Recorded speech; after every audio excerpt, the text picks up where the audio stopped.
My son called and said curtly, "Mom, we moved county last week. We forgot to tell you." I'm Helen, 68, a widow and the master of my own destiny.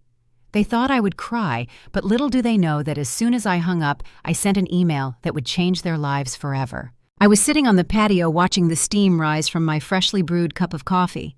The strong scent of roasted coffee beans was the only comfort on that gray Tuesday afternoon.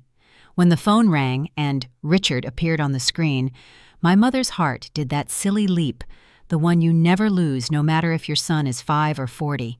I answered, smiling, ready to ask if the children were well, if they needed anything. If they were coming for the Sunday roast, I was already planning in my head. Roast lamb, my daughter-in-law Michelle's favorite, though she never said thank you.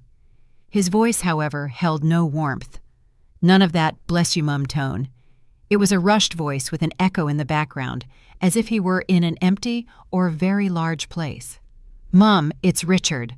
Look, I'm calling to let you know something. We won't be able to make it this weekend or the next one." I pressed the phone to my ear, feeling a strange chill down my spine. "Has something happened, son? Are the children ill?" I asked, already rising from my wicker chair, the cup trembling in its saucer. There was a pause on the other end.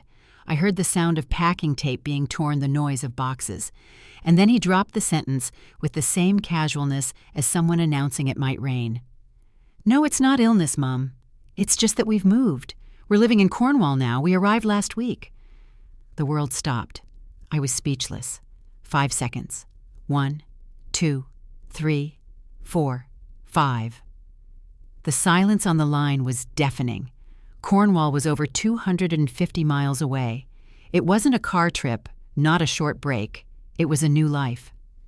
"What do you mean, Richard?" My voice came out as a thread almost vanishing into the air. "You moved county last week and you forgot to tell me." "Oh, Mom, it was a mad rush," he replied, and I detected a hint of irritation, as if I were making an absurd demand. Michelle's transfer opportunity came up. We had to sell the old furniture, pack everything, sort out the kids' school. You know how it is, it just slipped our minds. Slipped their minds.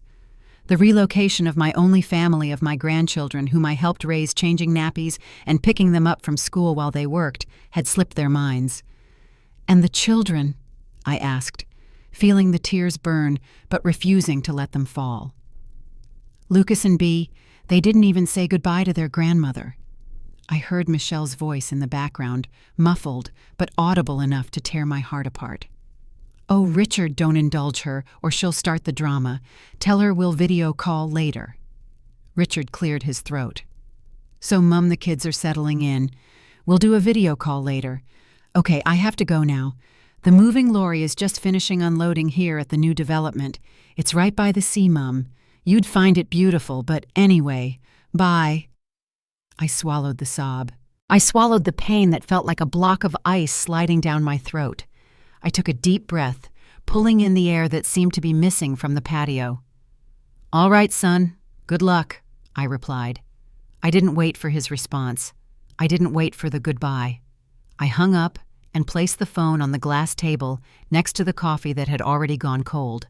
I sat down again. The wicker chair creaked, the only sound in the huge, silent house.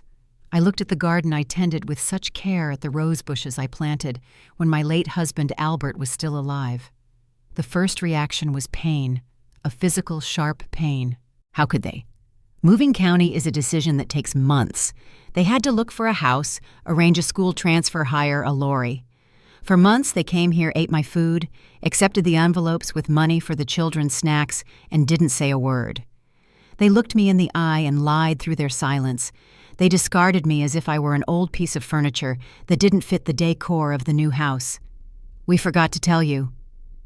Nobody forgets to tell their mother they are moving away for good. You hide it. And if you hide it, it's because you don't care what the person feels or because you think the person has no value. I sat there for almost an hour. The sun began to set, painting the sky a sad orange. I remembered when Richard had chickenpox at 10, and I spent 3 nights wide awake holding his hand so he wouldn't scratch. I remembered when Michelle lost her job, and I paid their rent for a whole year without asking for a penny back, saying it was a grandmother's gift. The sadness gradually gave way to something else, something cold, solid. I stood up and walked to Albert's study. The room was untouched with his law books on the shelves and the solid wood desk he loved so much. I had always been Helen, Dr. Albert's wife, the woman who baked cakes, who looked after the house, who was sweet. They thought I was just that, a harmless old lady who existed to serve and wave goodbye when they left. They had forgotten one important detail. The one who managed the law firm's finances wasn't Albert. It was me. The one who invested the money that secured our whole life wasn't him. It was me. Albert was the charisma, the voice in the courtroom. I was the anchor, the strategy, the Excel spreadsheet, and the tightly bound contracts. I opened my desk drawer and took out my silver laptop. I opened the lid, and the screen's light illuminated my face, which I knew was serious without a trace of tears. I accessed our online banking. I looked at the statement. On the 5th of every month, a considerable automatic transfer, enough to pay for a luxury rent and private school for 2 grandchildren, left my account for Richard and Michelle's joint account. It was our tacit agreement. I helped because I wanted them to be comfortable. Furthermore, the flat where they lived here in the city was in whose name Richards know. It was in the name of the family holding company that I chaired. They sold the furniture, but the flat was mine.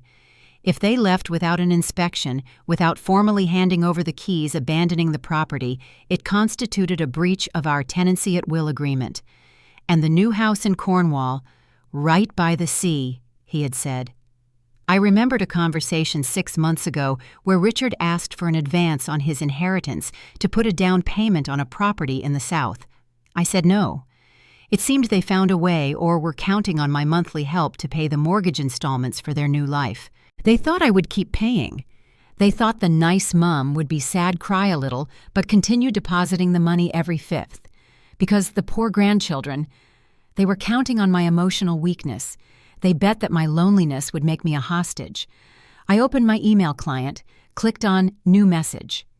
In the To field, I typed the address of Mr. Davies, the solicitor who took over the family's cases after Albert passed away. My fingers, calloused from so much knitting and cooking, now danced across the keyboard with the precision of a pianist playing a requiem. There was no anger in my gesture, there was justice. There was the dignity of a woman who refuses to be treated as an afterthought. The text was short. I didn't need many words. Dear Mr. Davies, I hope you are well. Please immediately suspend the scheduled automatic transfer to my son Richard's account. Also cancel the supplementary credit cards in his and his wife's possession. Furthermore, I would like to initiate the process of repossessing and inspecting the property they occupied until last week. I have reason to believe it was abandoned without prior notification. I await the drafts tomorrow morning. I attached a scanned document to the email, the agreement for the old flat, which had a very specific clause about advance notice of moving and termination penalties. And finally, I attached the proof of this month's allowance with a note in red, final. I reread the email. It was a few short lines of text and a special attachment worth more than 1,000 words of argument. I clicked send. The confirmation sound was the only noise in the room. I closed the laptop. I felt a strange calm. It wasn't happiness, far from it. It was the serenity of someone taking back control of their own destiny. They wanted distance, they would have it. They wanted independence, they would have it. But complete independence, including financial. I stood up and went to the kitchen. I reheated the coffee. Tomorrow would be the 5th, the day of the deposit. The day when, for the first time in 10 years, Richard's phone would ping with a notification from the bank. But it wouldn't be for an incoming transfer, it would be for insufficient funds or transaction canceled. And when the phone rang back, because it would ring, oh, how it would ring, I would be too busy living my life to answer. After all, I could also forget certain things. I looked at my reflection in the dark kitchen window, the white hair, the wrinkles around my eyes. They saw an old woman. Tomorrow they would see the matriarch. I went to my room, lay on my large empty bed, and for the first time in years, I didn't pray for their protection. I prayed for my own strength because the war was just beginning and I did not intend to lose. The silence of the house no longer scared me. What scared me was the noise their desperation would make when reality knocked on the door of that house by the sea. The morning of the 5th dawned sunny, the opposite of my state of mind. I woke up early as always. A 68-year-old woman's body has its own clock that ignores sadness or anger. But there was something different that day. The silence of the house no longer felt like loneliness. It felt like strategy. As I brewed my coffee, I looked at the phone on the table. It was still quiet. It was 7 a.m. The banking system usually processes automatic transfers at midnight. By now in Cornwall, Richard or Michelle must have already tried to use the debit card at the fancy bakery they had undoubtedly found in their new seaside neighborhood. I drank my coffee, slowly feeling the bitter taste go down my throat. I needed to see with my own eyes. I needed to understand the extent of the discard. I put on a pair of comfortable linen trousers, a cool blouse, and grabbed my handbag. I called a taxi. The destination wasn't the solicitor's office yet, but the building where my son lived until last week. The building I bought off-plan 20 years ago, thinking of his future. The doorman, Joe, a man I've known for decades, widened his eyes when he saw me get out of the car. He took off his cap in a gesture of old-fashioned respect that my son's generation seems to have forgotten. "Mrs. Helen, you're here." He seemed disconcerted. "I thought you'd gone with them or that you knew." "Good morning, Joe." I forced a smile that didn't reach my eyes. "I've come to check on the flat. I have a spare key. They left in a hurry, didn't they?" Joe scratched his head, looking around as if about to tell a state secret. "Mrs. Helen, it was madness. The lorry pulled up here last Tuesday at the crack of dawn, really early. They loaded everything in a rush. Mrs. Michelle was on edge, shouting at the movers. Dr. Richard seemed, scared. They left a lot of stuff behind by the service entrance, told the cleaning staff to throw it out." I felt a pang in my chest. Scared. Richard scared or ashamed, and Michelle shouting at dawn, fleeing like criminals. "Thank you, Joe. I'm going up." The lift seemed to ascend in slow motion. When the door opened on the 10th floor, the corridor was empty. I turned the key in the lock. The door opened with a dry creak. The smell hit me first, a smell of a closed-up place mixed with dust and leftover food. I switched on the living room light. My God, they hadn't just moved. They had gutted the place. But what they left behind said much more about who they were than what they took. In the corner of the room where the bookshelf used to be, there was a pile of papers and unwanted objects. I walked over, the sound of my shoes echoing on the scratched wooden floor, probably from the hasty dragging of furniture. The first thing I saw was a photo album. The blue velvet cover was dusty. I opened it. They were photos from Bee's christening my granddaughter. I was in almost every picture, holding the baby, smiling with that silly grandmotherly pride. The album was in the rubbish pile. They didn't take the memories where I appeared. Right next to it, I saw something that made my legs tremble. A crochet blanket, yellow and white. It took me 6 months to make that blanket when I found out Michelle was pregnant with Lucas. Every stitch held a prayer, a wish for happiness. It was thrown on the floor, used it seemed to wipe some dirt off a shoe or protect a piece of furniture while being dragged and then discarded there, stained with grease. I picked up the blanket. The tears I held back yesterday threatened to fall, but indignation dried them on the spot. This wasn't forgetfulness. This was contempt. They threw away my love knitted in wool. I went to the kitchen. The built-in fridge, which belonged to the flat and therefore to me, was off with the door open, exuding a rotten smell. There were spoiled food scraps inside. They hadn't even bothered to clean it. It was at that moment, standing in the middle of that dirty kitchen, holding my grease-stained blanket, that the penny truly dropped. For years I had heard subtle phrases. "Oh, Helen, you're so old-fashioned." "Mom, let us handle it. You don't understand this technology." "Grandma, you don't need to come to the school play. It'll be too crowded and you get tired easily." They had constructed me as a fragile figure, a lovely but useless old lady whose only function was to sign checks and bake cakes. And I believed it out of love. I wore the cap of the harmless granny. I let them take the reins, thinking I was helping, giving them space. But deep down, who paid for that luxury flat I did? Who paid for the bilingual school I did? Who paid for the top-tier private health insurance I did? I wasn't useless. I was the pillar, and they had just taken a sledgehammer to the pillar, thinking the roof would hold itself up with the sea breeze from Cornwall. My phone buzzed in my bag twice. I took it out. Richard Mobile. I looked at the screen. It was 10:15 a.m. The bank had opened. The notification of the failed transfer or the declined card must have happened. I didn't answer. I let it ring until it went to voicemail. A minute later, it rang again and again. Then a WhatsApp message popped up on the screen. I opened the notification without going into the app so it wouldn't show the blue ticks. Mom, pick up. There's a problem at the bank. The card's not working and the transfer didn't come through. We're at the supermarket and it's so embarrassing. I smiled. A cold smile I didn't know I was capable of. Embarrassing. He spoke of embarrassment because his card was declined at the supermarket, but felt no shame in moving county without telling his mother. He felt no shame in throwing the blanket I made in the bin.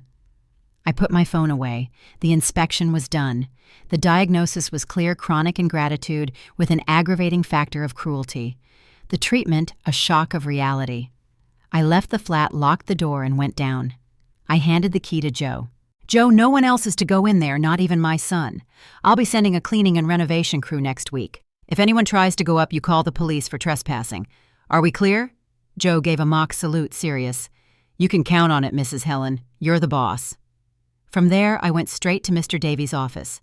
The building was old in the city center with that smell of wood and coffee that reminded me of Albert. His secretary announced me, and I went in. Mr. Davies, a man of my late husband's age, stood up immediately.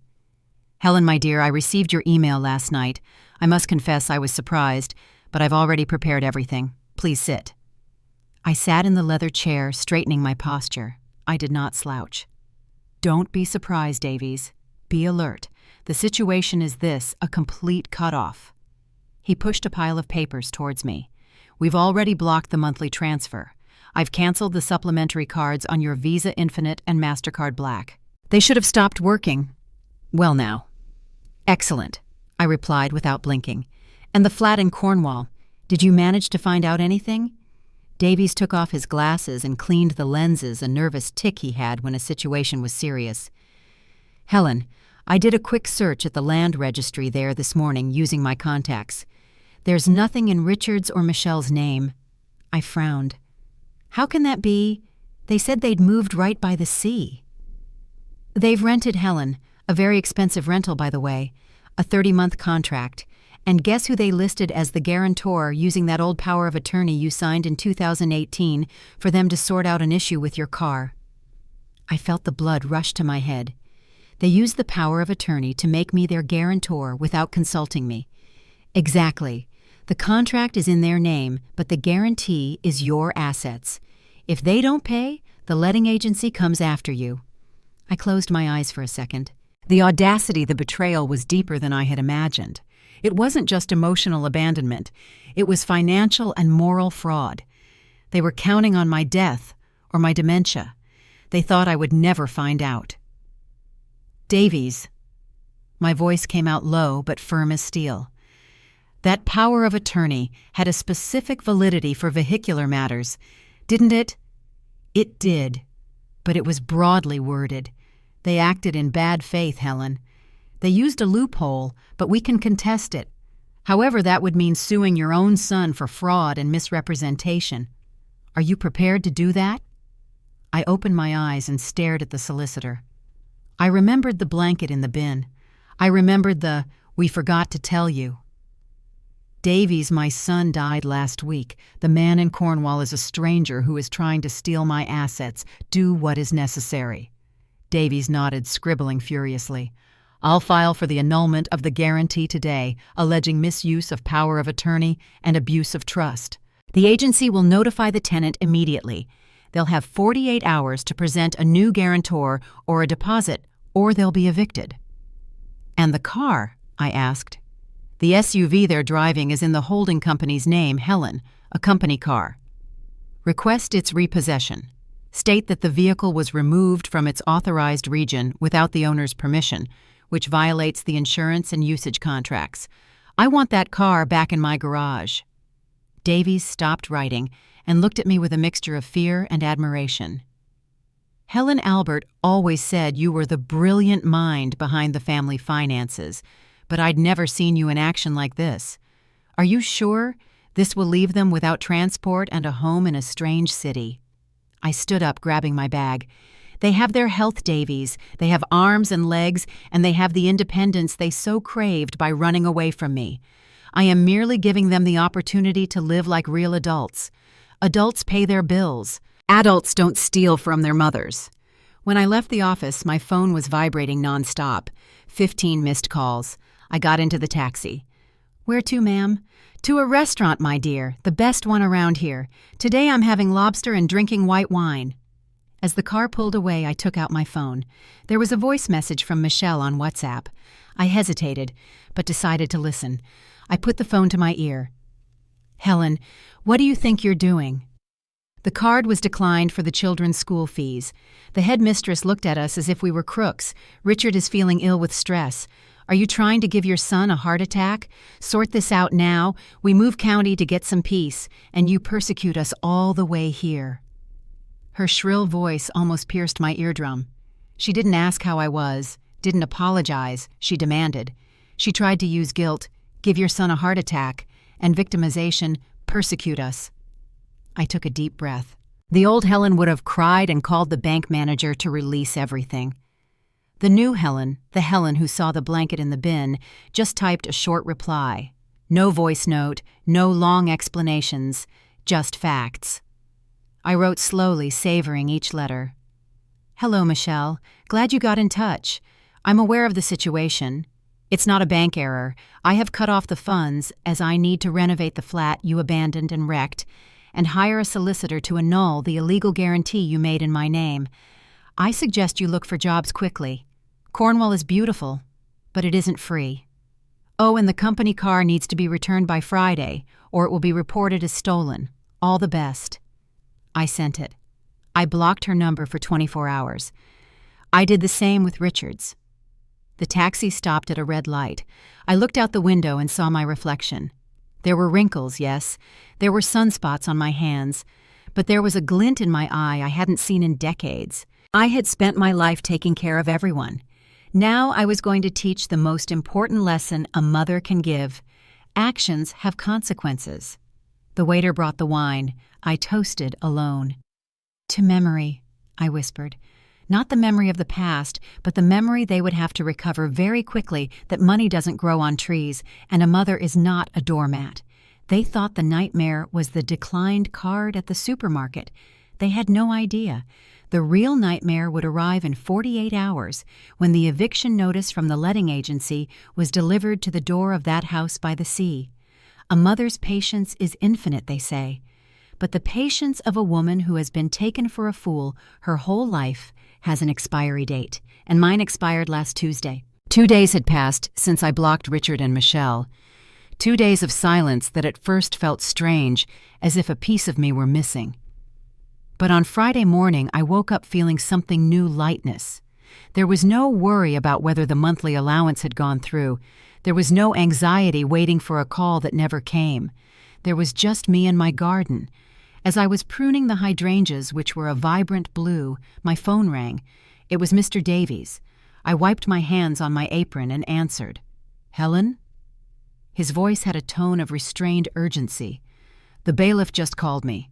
The warrant was executed in Cornwall. My heart sped up, but not with fear, with anticipation. And how did it go, Davies? Cinematic, I would say, he said with a slight pause. They were leaving to take the children to their new school. The bailiff intercepted the SUV at the garage entrance. The repossession warrant was executed right there in front of the new neighbors and the concierge. I closed my eyes, picturing the scene. The luxury-gated community by the sea, the neighborhood they so desperately wanted to impress. Did they make a scene? I asked, pulling a dead leaf from the plant. Michelle screamed, threatened to call the police, said it was theft. The bailiff calmly explained that the car belonged to HV Holdings and that the authorization for its use had been revoked for breach of the territorial contract. They had to take the children's car seats and backpacks out in the middle of the street. The car is already at the impound lot awaiting transport back here." I took a deep breath. I imagined my grandchildren seeing that. A pang of guilt tried to surface, but I quickly remembered the blanket in the bin. I remembered the fraudulent guarantee. The ones who exposed the children weren't me. It was the parents who built a life of lies on my shoulders. "And the notice from the letting agency about the guarantee," I inquired, "delivered at the same time." The bailiff made the most of the trip. They have 24 hours left to provide a new guarantor or a deposit of 3 months' rent, which for the value of the property is almost $10,000. If they don't, the eviction order is automatic on Monday. "Thank you, Davies. You're an angel. Helen." He hesitated. "Richard has called my office 10 times in the last 30 minutes.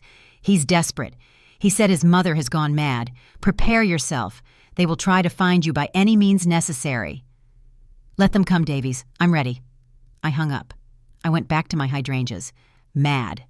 That's what they always call an elderly woman when she decides to stop being a doormat and become the master of her own life. Mad, senile. Half an hour later, the landline in the living room rang. I hadn't used that number in years.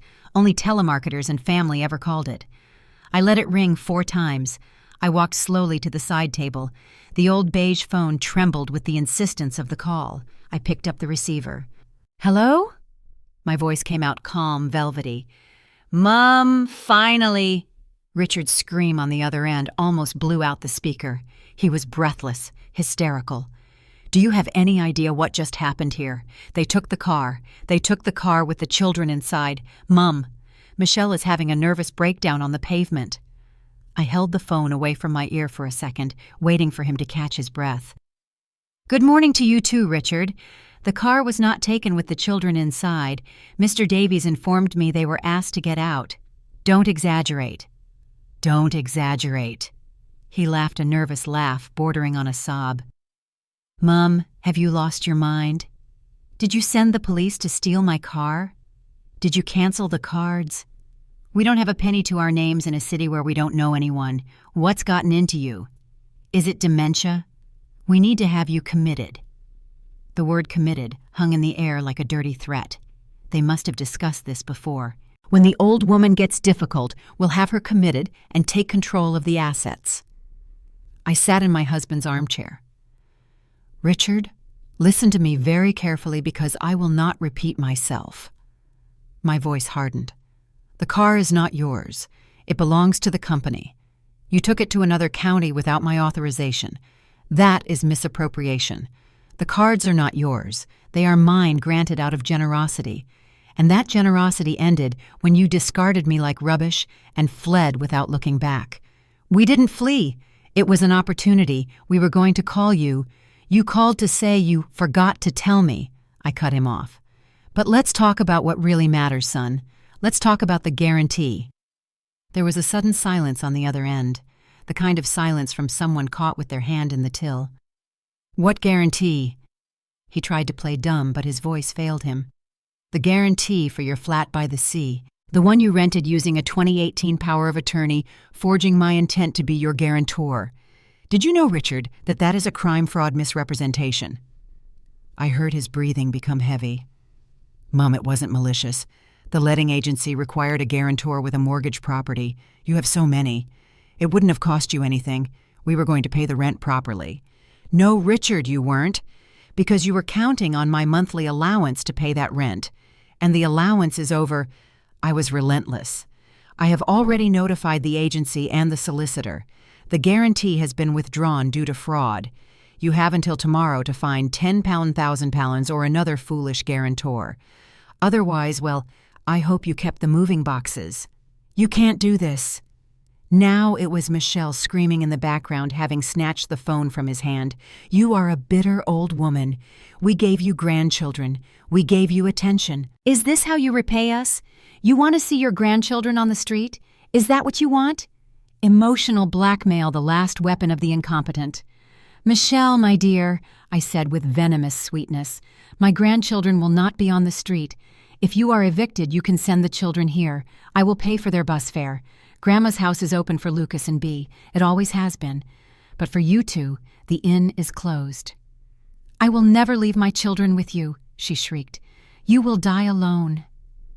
"Helen, alone in that huge moldy house. No one will come to your funeral."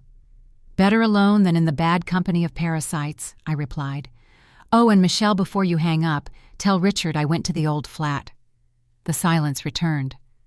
"I saw the crochet blanket, Michelle, the yellow one I spent 6 months knitting for Lucas." My voice cracked for a second, but I swallowed the sob. "I saw you used it to wipe grease off something and threw it in the rubbish." It was an old blanket, Helen. It was full of moths." "That old blanket had more love in one stitch than you have in your entire body." I sighed. "The game is over. You wanted independence, now you have it. Figure it out." I hung up on them. I pulled the cord from the wall socket. I stared at the wall for a few minutes. My heart was pounding, not from nervousness but from adrenaline. I had faced them both. I had said what had been stuck in my throat for years. They thought they could use me and throw me away like that blanket. They discovered I am not made of wool.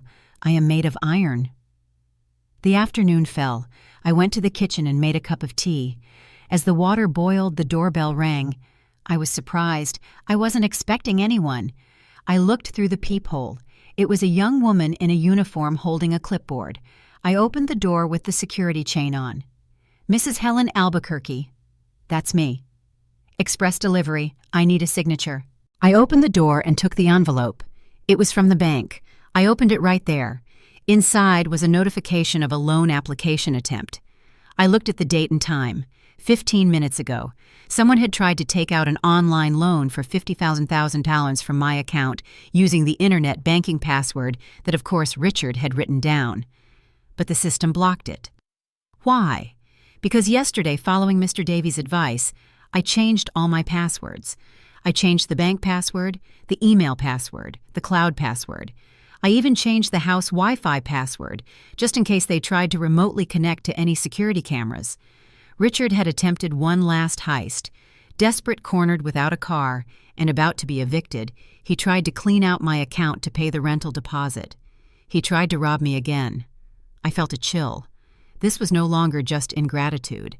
My son had become a criminal to maintain his wife's standard of living. I took the envelope and went to my study. I scanned the document and sent it to Mr. Davies with a short message. "More evidence for the file. Attempted theft by means of bank fraud. Please attach." Now there was no turning back. I wasn't just teaching a lesson. I was defending myself from criminals who happened to share my blood. Night fell, and I sat on the patio again. The sky was full of stars. I thought of Lucas and Bea, poor children. What were they hearing now, their parents screaming, blaming their crazy grandmother? I needed to be swift. The phase of silent execution was over. They already knew I was the author of their misfortune. Now would come the counterattack. They would come for me not by phone. They would come physically. They didn't have money for the rent, but they had enough for a bus ticket or to fuel a cheap rental car. They would come to try to intimidate me in person. They would come to try to get into the house claiming they had a right that they needed to get the rest of their things. I smiled at the moon. Let them come. I had the locks changed yesterday afternoon and installed new cameras with audio. If they think they are going to shout at me in my own living room, they will end up starring in a video that will serve as evidence for the restraining order I have already left signed in Mr. Davies' drawer. The old Helen died along with that move. The new Helen was just beginning to have fun. It was Sunday, the sacred family day, the day that for 20 years my house smelled of a Sunday roast and children's laughter. But this Sunday, the smell was of strong coffee and furniture polish. The house was impeccable, fortified, and silent. I knew they would come. Desperation has a scent, and I could smell its sour odor coming up the motorway since Friday. Without money, without a car, and with an eviction order on their backs, Richard and Michelle's arrogance wouldn't last a weekend. They had nowhere to run except to the arms of the mother they despised. But those arms were closed. What was open was the gate of justice. Shortly before noon, a battered budget car, probably an Uber or a long-distance rideshare, pulled up in front of my gate. I watched everything on the monitor of the cameras I had installed in Albert's study. The image was crystal clear. Richard got out first, his shirt crumpled, his face unshaven. Michelle followed without her usual flawless makeup, her hair in a messy bun. And then my grandchildren Lucas and Bea, with sleepy, confused faces dragging their backpacks. My heart tightened seeing the children. They were the victims of their parents' vanity, but I had to be strong. If I gave in now, I would teach them that crime pays and that their grandmother is a fool. Richard walked to the pedestrian gate. He put the key in the lock. I saw on the screen his hand turning and it jamming. He tried again, forced it, shook the gate. Nothing. Michelle approached impatiently. "Let me try, Richard. You're useless." She took her set of keys and tried. The key wouldn't even go in fully. "She changed them!" Michelle screamed, and the camera's audio perfectly captured the hysteria. "That damned old woman changed the locks. This is my husband's house. She can't do this." Richard started ringing the doorbell once, twice, 10 times. The sound echoed through the house, but I remained seated sipping my tea. I let them ring for 5 whole minutes. I let the sweat bead on their foreheads, let the shame of being barred on the street under the gaze of neighbors on their way to church take hold of them. Only then did I stand up. I walked calmly to the front door, opened it, and stood on the porch. I didn't go to the gate. I stayed there at the top of the steps like a queen, looking down on unruly commoners. "Mom," Richard shouted, gripping the gate's bars. "Open this. The keys aren't working. The children are hungry." I walked slowly across the stone path. I stopped 3 meters from the gate. "The keys don't work because this is no longer your house," I said in a firm voice. "You moved, remember. You forgot to tell me." "Stop the drama, Helen," Michelle shrieked. "Just open this gate. We've traveled for 12 hours on a coach with 2 children. We're exhausted. Do you want to kill your grandchildren?" I looked at Lucas and Bea. They were staring at me with wide eyes. "The children can come in," I said. "The gate will open for Lucas and Bea. They can come in, have a shower, eat and rest. You two stay outside." "Are you mad?" Richard was red in the face. "I am your son. You can't leave me on the street." "I can and I will." I took the remote for the gate from my pocket. I pressed the button. The electric gate slid open just enough for one person to pass through. "Lucas B., come to Grandma. There's chocolate cake and cold juice." The children looked at their parents. Michelle grabbed B's arm tightly. "Nobody goes in. Either we all go in or nobody goes in. We are a family." "You were a family," I corrected. "Now you're a pair of con artists with 2 hostages. Let the girl go, Michelle. Don't use my granddaughter as a shield." Michelle let go, startled by the tone of my voice. The children ran to me. I hugged them, smelling the road and sweat on them. "Go inside, darlings. Rosa is in the kitchen waiting for you. Go on." As soon as the children were inside the house and the door closed, the smile left my face. I turned back to the 2 adults outside. I pressed the button, and the gate closed again. "Now let's talk," I said, crossing my arms. "Talk?" Richard kicked the gate. "You've ruined our lives in 3 days. You canceled everything. You had the car repossessed. You withdrew the guarantee. We've been evicted. Mom evicted.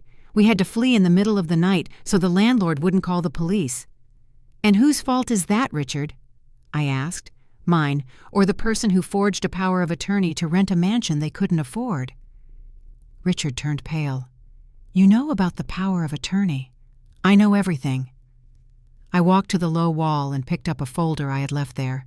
"I know about the power of attorney. I know the flat here in the city was left in a filthy state. I know about the blanket in the bin. And most importantly," I held up a sheet of paper.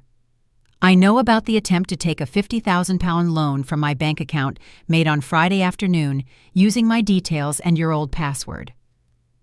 Michelle's eyes widened, and she looked at Richard. "You tried to take the money. You said you were going to ask, not steal." "Shut up, Michelle," Richard snarled. "That's a crime, Richard." I continued implacable. "Theft by fraud. The sentence is 2 to 8 years in prison. I have the bank's record. I have the IP address from Cornwall. I have everything. Mr. Davies has already prepared the criminal complaint. All it needs is my signature." Richard fell to his knees on the pavement. Literally. The man who posed as a successful executive crumbled in front of his old, useless mother. "Mom, for the love of God, don't do this. I was desperate. Michelle, she needed the house. We wanted to prove we could make it."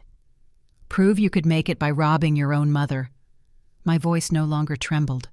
Pity had died. Get up, Richard. Have some dignity for once in your life. Michelle, seeing that her husband had broken, went on the attack. You're a witch. You planned this. You were always jealous of our happiness, hoarding all that money all this time while we struggled. The holding company is rich and you gave us crumbs. I smiled, a scornful smile. Crumbs I paid for everything, Michelle, everything. Your luxury life was financed by my work and my husband's legacy. You never built anything. You are parasites, and the host has had enough. What do you want? Richard asked, getting up, dusting off his trousers. His voice was hoarse. You want us to beg? You want to see us in the gutter? Is that it? I want the truth, I replied, and I want control. I opened the folder again and took out a contract, a thick stack of stapled pages. I passed it through the bars of the gate. Take it. Richard took the document, his hands trembling. What is this? This is your term of surrender, I explained as if giving a lecture. Mr. Davies drafted it. It says the following. First, you confess the debt for all the damage to the flat and the misuse of the credit cards. Second, you waive any right to the management of the family's companies as long as I am alive. Third, custody of the children will be shared, but their primary residence will be here with me until you can prove you have your own income and a stable home. I will not have my grandchildren living on handouts or fleeing from landlords. Fourth, if you sign, I will not press criminal charges for the bank fraud or the falsified guarantee. I paused dramatically. And I will rent a small 2-bedroom flat here in the neighborhood, paid for 6 months for you to start over, from scratch. Looking for jobs, no luxury, no imported car, no allowance. And Richard read the paper, shocked. You want to take my children from me? I am saving your children from you, I retorted. Look at yourself, Richard. You tried to steal from your own mother. You are in no condition to raise anyone right now. Sign it. Get a job. Become a man. And then we can talk about the children coming back to live with you. I will never sign this, Michelle screamed, trying to tear the paper from Richard's hand. If you don't sign, I said, turning my back and starting to walk towards the house, the police will arrive in 10 minutes. Mr. Davies has instructions to file the criminal complaint at noon sharp. If I don't call to cancel, you have 3 minutes. I stopped at the living room door and looked back. The silence on the street was heavy. Richard was looking at the paper. Michelle was crying an ugly cry of rage and helplessness. They looked at the comfortable house where their children were safe and fed. They looked at me, the woman they had underestimated now towering on the porch. Richard, Michelle sobbed. We'll be arrested. Richard looked at me. For the first time in years, I saw respect in his eyes. Respect born of fear, yes, but respect. He realized that Helen was dead. The person standing there was the chairwoman of HV Holdings. Do you have a pen? He asked, his voice barely a whisper. I took a pen from my pocket and threw it through the gate. It landed on the ground with a metallic clink. Richard bent down to pick it up. I didn't need to see the signature. I knew he would sign. He was weak, and the weak in the end always seek the protection of the strong, even if that protection comes in the form of a short leash. I went inside. In the kitchen, Lucas and Bea were eating cake. Grandma, are Mummy and Daddy not coming in? Bea asked, her mouth smeared with chocolate. I stroked her hair. Mummy and Daddy need to solve some grown-up problems, my love. They're going to stay in a place nearby for a while until they learn some important things. What things, Grandma? I smiled, pouring myself another cup of tea. They're going to learn that you reap what you sow, darling, and that you should never, ever underestimate a grandmother. I looked through the kitchen window. Richard was passing the signed paper back through the bars. He was crying. I felt a pang of sadness. Yes, no mother wants to see her child humiliated. But above all, I felt relief. The bleeding had stopped. The cancer of ingratitude had been excised. The recovery would be slow, it would hurt. But for the first time, the family had a chance to be real, based on truth and not exploitation. Now, only the complete transformation remained. They thought the punishment was the small flat. No. The real lesson would begin on Monday when Dr. Richard had to hand out his CV for jobs he had always despised, and I would be there watching from the front row, ensuring he finally grew up. 6 months. It seems like a short time on the calendar, but it was enough to turn a whole life inside out and stitch it back together again. this time with a strong thread that doesn't break. Today is Sunday again. The sun streams through the living room window just as it did on that day I received the call of forgetfulness. But the air inside is different. It doesn't smell of loneliness or mold or ingratitude. It smells of a fresh roast dinner and the sound of homework being done. I'm in the kitchen finishing slicing the cabbage as thinly as Albert liked it. At the living room table, Lucas and Bea are bent over their notebooks. "Grandma, how do you spell resilience?" Bea shouts from the other room. I smile, wiping my hand on my apron. "With an S and a C, my dear. It's the ability to take a hit and come back stronger. It's what we do in this family now." The doorbell rings promptly at noon. They used to arrive at 2 p.m., complaining about this traffic sit at the table and wait to be served. Today the rule is clear. Lunch is at 12, and whoever doesn't help set the table doesn't eat. I open the door. Richard is there. He's lost about a stone. The designer Italian suit has been replaced by a simple polo shirt and jeans. On his face, I no longer see that arrogant, fake executive look. I see tiredness. Yes, I see dark circles under his eyes, but for the first time, I see a real man. "Bless you, Mom," he says, bowing his head to kiss my hand. It's not an automatic gesture, it's respect. "God bless you, son. Come in." Behind him comes Michelle. She's carrying a glass dish covered with foil. "I brought a trifle, Helen," she says, not looking me straight in the eye, still with a remnant of wounded pride, but with a gentle voice. "I made it last night. The recipe from the internet didn't turn out like yours, but it's the best I could do." "Thank you, Michelle. Put it in the fridge." They come in. The 2-bedroom flat I rented for them is 10 blocks away. It doesn't have a sea view. It has a view of the neighboring building. They don't have a cleaner. Michelle, who used to shout at the housekeepers, now knows how much washing up liquid costs and how much your back aches after scrubbing a bathroom. Richard, who used to manage investments, now works in the admin department of a logistics company, earning an honest salary that requires him to clock in and obey a boss. The reality check was brutal. For the first 2 months, they tried to fight crime manipulate. Michelle threatened to leave about 10 times. But to where? With no credit, their names tarnished by the fraud attempt, and without my teat to suckle, they had to swallow their pride. I kept my word. Lucas and Bea live with me during the week. I take them to school now, a good private school, but without unnecessary luxuries for which I pay the fees, directly help with their homework, and teach them to make their beds. On weekends, they stay with their parents in the little flat, as Lucas affectionately calls it. We sit at the table.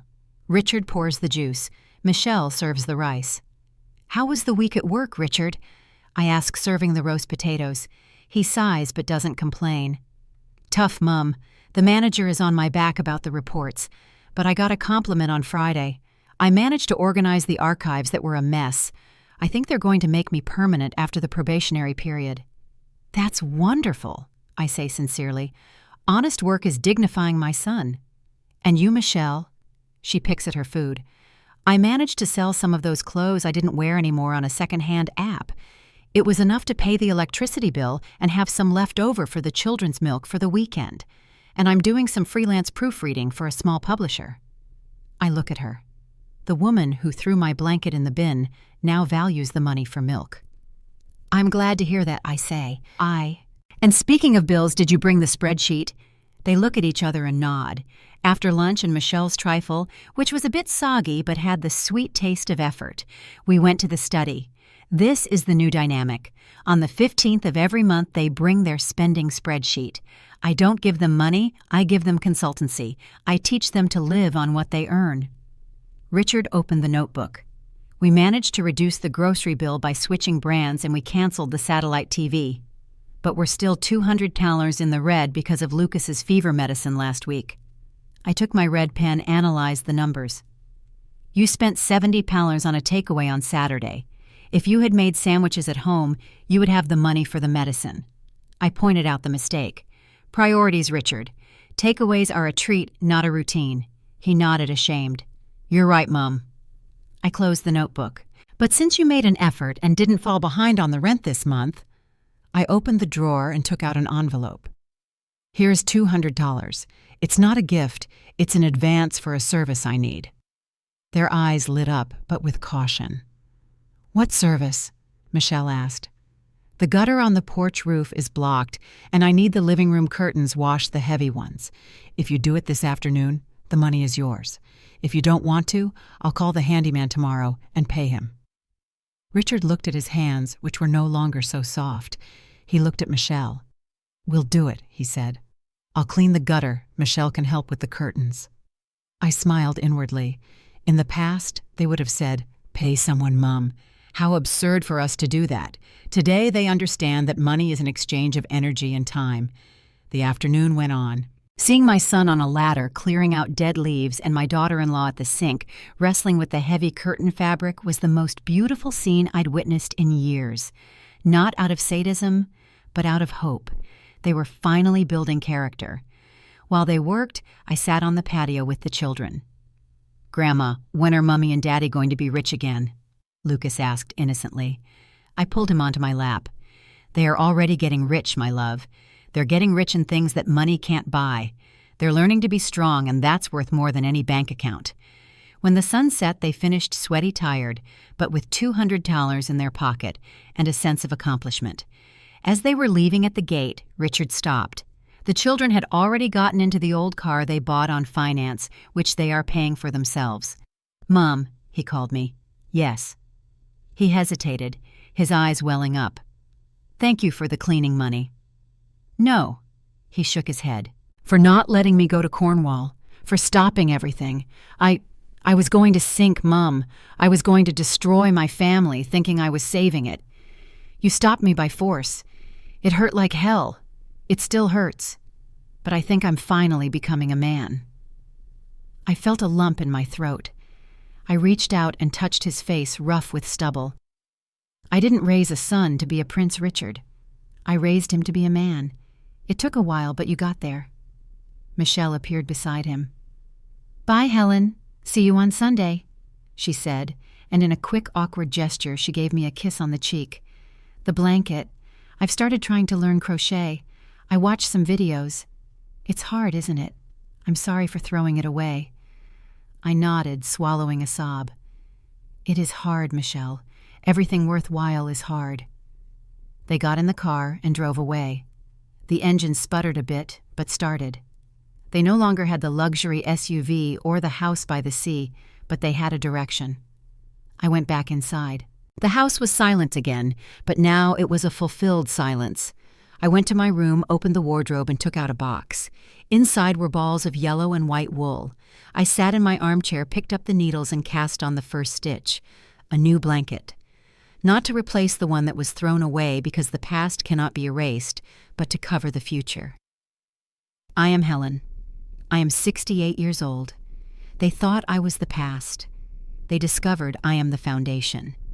Many women my age think their life is over, that now it's just about waiting for death sitting on the sofa, watching television. They hand over their bank cards, their will, their voice. I got mine back. And if there's one thing I've learned in this war, it's that it's never too late to raise a child, even if he's already 40. A mother's love is as soft as wool, yes, but when it needs to be, it must be as firm as the steel of the needles. I looked at my reflection in the dark window. I didn't see a lonely old woman. I saw a woman who saved her family from moral ruin, and you know what, Michelle's trifle was actually quite tasty. I turned off the light. Tomorrow is Monday. I have a meeting with Mr. Davies to review the holding company's investments. After all, someone has to ensure that when I'm gone for good, the money only gets into their hands if good sense has arrived first. Life goes on and I am in command. I am